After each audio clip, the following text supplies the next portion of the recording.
আসসালামু আলাইকুম এভরিওয়ান, সবাই কেমন আছেন? আশা করি সবাই ভালো আছেন আর সুস্থ আছেন।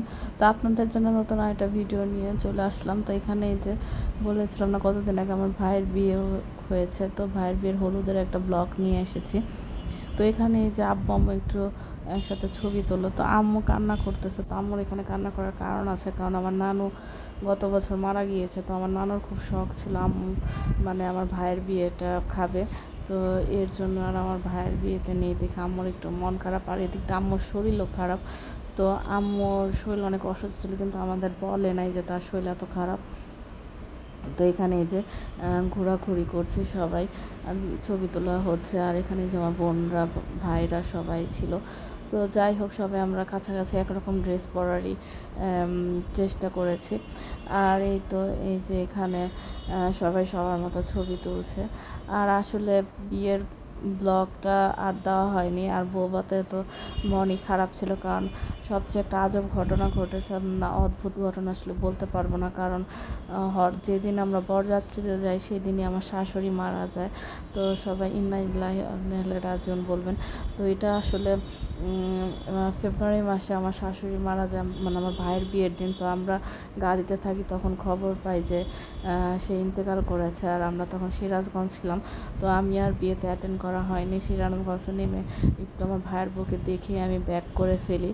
তো এদিক দিয়ে বাসায় আসার পর তো আমার শাশুড়িকে মাগরিবের পরে মাটি দেওয়া হয়। আর তখনই ফোন আসে আমার আম্মু নাকি স্ট্রোক করেছে। তো আমার আম্মুর অবস্থাও খারাপ। তো আমার বাবার বাসা খুব কাছাকাছি। তো আমি দৌড়ে আমার শাশুড়ির মাকে দেখতে আসি। শাশুড়িকে যখন মাটি দেওয়া হয়ে যায় তারপরে তো মাকে এনে তাড়াতাড়ি করে হসপিটালে নিয়ে যায়।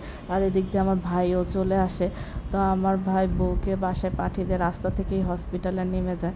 তো ওইখানে গিয়ে তারপরে আমাকে পাঠিয়ে দেয় বাসায়। তারপরে হার্ট ফাউন্ডেশনে নিয়ে যায় সরারদি। তো ওইখানে নিয়ে যাওয়ার পরে ডাক্তাররা তো তার ট্রিটমেন্ট শুরু করে। আর তারপরের দিনে যেহেতু বৌভাত ছিল, তো আমার আম্মু বৌভাতেও অ্যাটেন্ড করেনি। এদিকে আমার শাশুড়ি মারা গিয়েছে। তো সব নিয়ে আমরা অনেক ভেগা জায়গায় পড়ে গিয়েছেন, আর মনও খারাপ ছিল। তো সবাই আমার ভাই আর ভাইয়ের বোর জন্য দোয়া করুন। এখানে এই যে সবাই জামাইকে নিয়ে তার বন্ধু বান্ধবরা একটু আনন্দ করছে। আসলে বিয়েটা নিয়ে এত প্ল্যান ছিল, কারণ একটা মাত্রই ভাই, কিন্তু এইভাবে যে সব কিছু ওলটপালট হয়ে যাবে আসলে কল্পনা করি। আর বিশেষ করে আমার হাজব্যান্ড তো একবারে মন থেকে ভেঙেই পড়েছিল, কারণ তার মা মারা গিয়েছে। কারণ ছোটোবেলা তার বাবা মারা যায়, আর মাই তার সব ছিল, মানে কাছের মানুষ ছিল। তো আসলে আমাদের সবার অনেক আপসেট ছিলাম আমরা। যাই হোক, তবুও বৌভাতের অনুষ্ঠানে আমার হাজব্যান্ড অ্যাটেন্ড করেছে। আর আমরা মানে ছোটোখাটোভাবে তো করা হয়েছে বৌভাতটা। ওইখানে তো সবাই সবার মতো ছিলাম, কিন্তু ওরকম আনন্দ পাইনি, কারণ আম্মুও ছিল না। যাই হোক, এই যে আপনাদের সাথে ভিডিওটা শেয়ার করলাম। সবাই আমার আম্মুর জন্য দোয়া করবেন, আর আমার শাশুড়ির জন্য দোয়া করবেন, তাকে যেন আল্লাহ জান্নাত নসিব দান করে। আর এই যে এখানে এই যে আমার মেয়ে, খালাতো বোনের মেয়ে নাচানাচি করবে। আর এখানে এই যে গাড়ির ভিতরে সবাই আমরা ভিডিও করতেছিলাম।